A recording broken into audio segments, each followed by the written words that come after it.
Ak máš obličkové kamene a bolesť chrbta ťa jebe do šialenstva, mám pre teba recept, ktorý ich vyženie z tela rýchlejšie, než stihneš povedať kurva to funguje. Zober čerstvú graviolu, umyj ju a nasekaj na kúsky. Pridaj jednu veľkú červenú cibulu, rozsekanú na malé kusy, potom 4 kusy škorice a hrst rastliny, čo voláme miona. Ak ju nemáš, zober niečo bylinkové, čo ti otvorí cievy aj dušu. Všetko hoď do hrnca, nalej 2 šálky vody a var to asi 15 minút, kým to nezačne smrdieť ako peklo, ale liečiť ako nebo.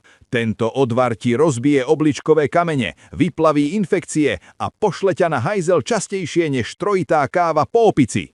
Piješ pohár ráno a jeden večer 5 dní po sebe. A potom žiadna bolesť, žiadne kamene, len pokoj a vďaka, že si ešte nažive. Sleduj ma, ak chceš viac receptov, čo ťa zachránia pred tým, aby si skončil v nemocnici s katétrom v ryti.